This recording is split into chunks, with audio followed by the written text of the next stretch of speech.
2026માં આપણા ભાગ્યના બંધ દરવાજા ખોલનારી અને ભવોભવના પાપ બાળીને ભસ્મ કરનારી જેઠ મહિનાની નિર્જળા એકાદશી એટલે કે આપણી વાલી ભીમ 11 આવી ગઈ છે।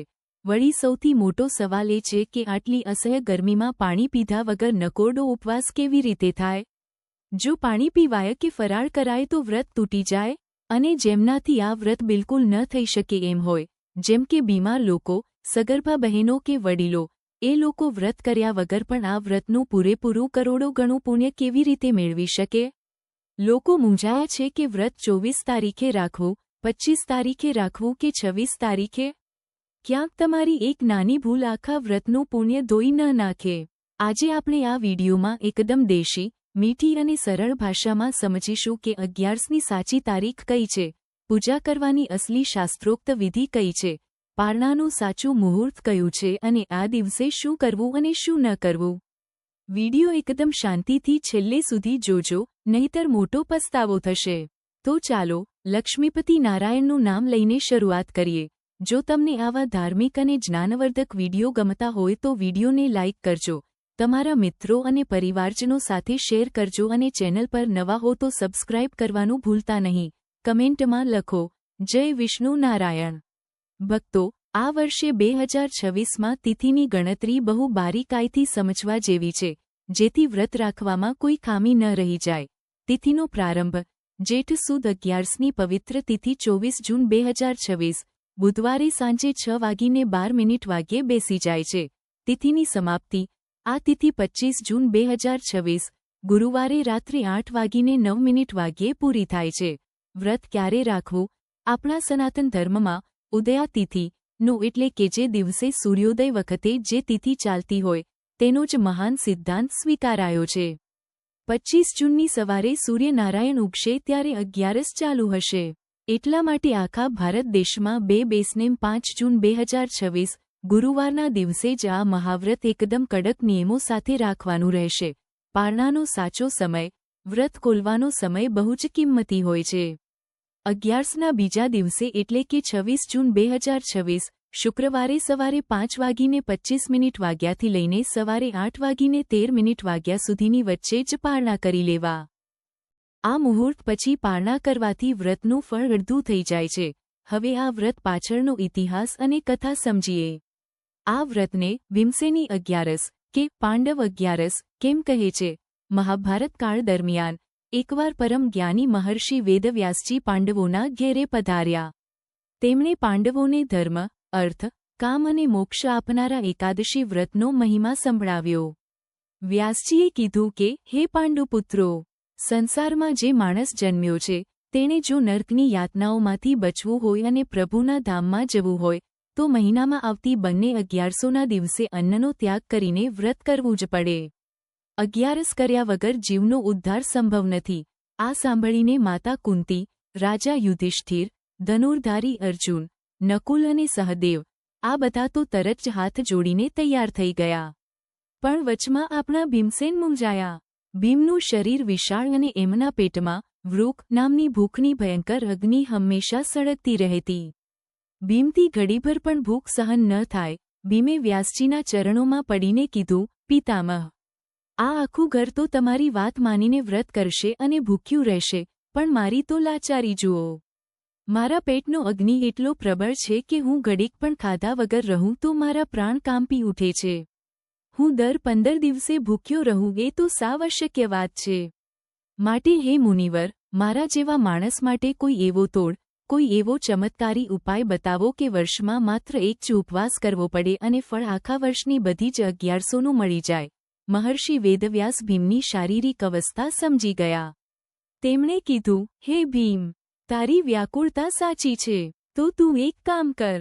તું આખા વર્ષની 24/11 ન કરી શકે તો કાંઈ નહીં, પણ જેઠ મહિનાના અંજવાળિયા પક્ષની આ એક જ 11 કરી લે।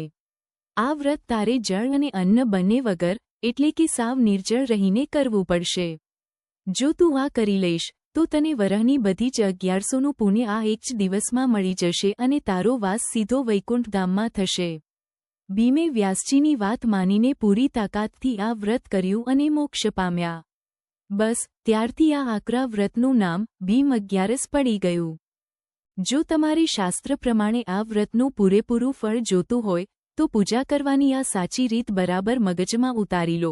વ્રતની શરૂઆત અસલમાં આગલા દિવસથી જ થઈ જાય છે.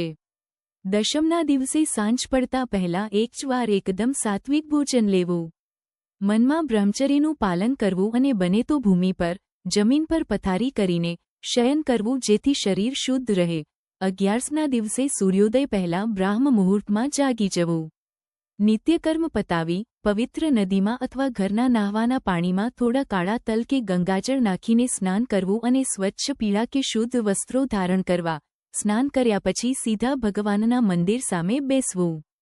જમણા હાથની હથેળીમાં થોડું શુદ્ધ જળ રાખવું અને ભગવાનની મૂર્તિ સામે જોઈને બોલવું, હે પ્રભુ, આજે હું જેઠ સુદ 11ના દિવસે અન્ન અને જળનો પૂરેપૂરો ત્યાગ કરીને નિર્જળા વ્રત રાખવા જઈ રહી છું. મારા આ વ્રતનો સ્વીકાર કરજો અને મારી મનોકામના, જો કોઈ હોય તો મનમાં બોલવી, પૂરી કરજો.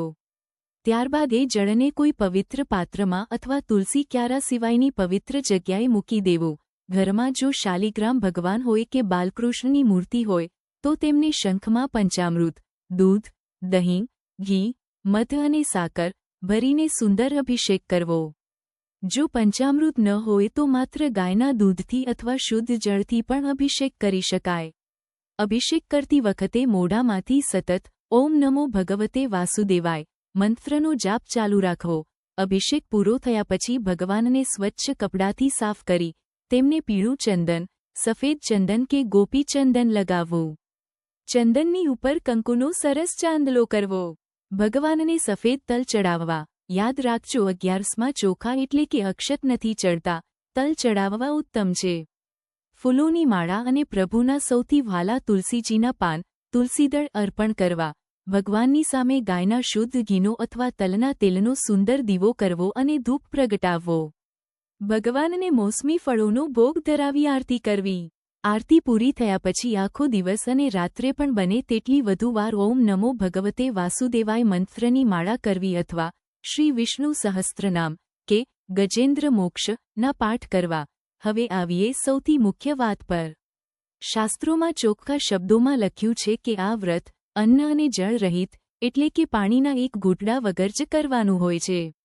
તો જ એનું સાચું ફળ મળે. છતાં પણ જો તમારી શારીરિક સ્થિતિ એવી ન હોય, અસહ્ય ગરમીના કારણે જીવ અકળાતો હોય અથવા લો બીપીની તકલીફ હોય તો જબરદસ્તી શરીરને કષ્ટ આપવાની જરૂર નથી. શાસ્ત્રો કહે છે કે જો નકોરડો ઉપવાસ ન થાય તો તમે માત્ર ફળોનો રસ, જ્યુસ, લીંબુ પાણી અથવા ફરાળ લઈને પણ વ્રત કરી શકો છો. જો પાણી વગર જીવ જોખમમાં મુકાતો હોય તો પાણી પી લેવું, કારણ કે ભગવાન ભાવ જુએ છે. જીવ વ્યાકુળ થાય એ પ્રભુને પણ ન ગમે. વ્રત ન કરનાર વ્યક્તિ શું કરીને ફળ મેળવી શકે?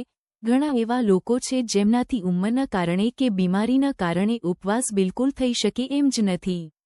જેમ કે સામે ચાલીને દવાઓ લેતા બહુ બીમાર માણસો, ઘરના સાવ ઘરડા વડીલો અને દાદા-દાદી, નાના ભૂલકાઓ અને સગર્ભા, ગર્ભવતી બહેનો, આવા લોકો માટે શાસ્ત્રનો સહેલો રસ્તો. જો તમે ઉપવાસ ન કરી શકો તો કાંઈ વાંધો નહીં, તમને કોઈ પાપ કે દોષ લાગવાનો નથી. તમે આખો દિવસ જમીને પણ 11નું ફળ મેળવી શકો છો. બસ તમારે આ 4 કામ કરવાના છે. 1. નામ સ્મરણ, હરતા ફરતા, ઉઠતા બેસતા મનમાં ઓમ નમો ભગવતે વાસુદેવાય મંત્રનો જાપ ચાલુ રાખો. 2. કથા શ્રવણ, ભગવાન વિષ્ણુની વાર્તાઓ, ભાગવત કથા કે 11નું મહાત્મય મોબાઈલમાં કે ચોપડીમાં વાંચો અને સાંભળો. 3. જીભ પર સંયમ, આ દિવસે ઘરમાં ભૂલથી પણ ડુંગળી, લસણ કે તામસિક અન્ન ન બનાવવું. સાદું અને સાત્વિક ભોજન લેવું અને કોઈની નિંદા કે કુથલી ન કરવી. 4. મહાદાન, આ દિવસે તરસ્યા લોકોને ઠંડુ પાણી કે શરબત પીવડાવો, પક્ષીઓને ચણ નાખો અને ગાય માતાને લીલો ઘાસચારો ખવડાવો. આ દાન કરવાથી વ્રત કર્યા વગર પણ તમને વ્રત જેટલું જ પુણ્ય મળી જશે. બીજા દિવસે એટલે કે 26 જૂન શુક્રવારે સવારે વહેલા ઉઠીને ફરીથી સ્નાન કરવું. ભગવાનની પૂજા અને આરતી કરી લેવી. એ પછી જમણા હાથમાં ફરી થોડું જળ લઈને બોલવું કે હે નારાયણ, ગઈકાલે મેં મારી શક્તિ પ્રમાણે નિર્જળા 11નું જે વ્રત કર્યું હતું તે આજે હું તમારા ચરણોમાં છોડું છું. મારાથી કોઈ ભૂલચૂક થઈ હોય તો ક્ષમા કરજો. એ જળ પાત્રમાં મૂકી દેવું. ત્યારબાદ બતાવેલા પારણાના સમયમાં સવારે 5:25 થી સવારે 8:13 વચ્ચે પહેલા તુલસીજીનું પાન અને પાણીનું એક ઘૂંટડું ભરીને વ્રત ખોલવું અને પછી જ હળવો સાત્વિક ખોરાક લેવો. શું કરવું અને શું ન કરવું? સવારે સૂર્યોદય પહેલા જાગીને વહેલા સ્નાન કરવું. મનને એકદમ શાંત અને ભક્તિમય રાખવું. ગુસ્સો બિલકુલ ન કરવો. ભગવાન વિષ્ણુને પીળા ફૂલ અને તુલસીના પાન ખાસ અર્પણ કરવા. ગરીબો અને વટેમાર્ગુઓને માટીના માટલા, ચંપલ કે પંખાનું દાન કરવું. 11ની રાત્રે બને ત્યાં સુધી જાગરણ કરવું અને પ્રભુ ભજનમાં રાત વિતાવવી. ભૂલથી પણ આ ન કરતા. આ દિવસે ઘરના કોઈ સભ્યોએ ચોખા, ભાત કે અનાજ બિલકુલ ન ખાવું. 11ના દિવસે બપોરે કે દિવસ દરમિયાન ઊંઘવું નહીં. એનાથી પુણ્ય નાશ પામે છે. ઘરમાં ઝઘડો ન કરવો, જૂઠું ન બોલવું અને કોઈના દિલને દુભાવવું નહીં. બીજાના ઘરનું અન્ન કે પાણી ગ્રહણ કરવાનું ટાળવું. ભૂલથી પણ આ દિવસે ઝાડ પાનના પાંદડા કે તુલસીજી ન તોડવા. તુલસીજી એક દિવસ પહેલા જ તોડીને રાખી લેવા. તો વ્હાલા ભક્તો, આ વર્ષે 25 જૂને આવનારી આ મહાપુણ્યશાળી ભીમ 11ની પૂરેપૂરી વિધિ આપણે સમજી લીધી. દેશ અને કાળના નિયમ પ્રમાણે પોતપોતાની તબિયત સાચવીને આ વ્રત કરજો. જો આ વિડીયોમાં આપેલી માહિતી ગમી હોય અને ઉપયોગી લાગી હોય તો વિડીયોને એક લાઇક ચોક્કસ કરજો અને તમારા મિત્રો તથા પરિવારનામાં શેર કરવાનું ભૂલતા નહીં. કમેન્ટ બોક્સમાં પૂરા દિલથી લખજો. ઓમ નમઃ નારાયણ. મળીએ આગલા વિડીયોમાં. ત્યાં સુધી રાધે રાધે.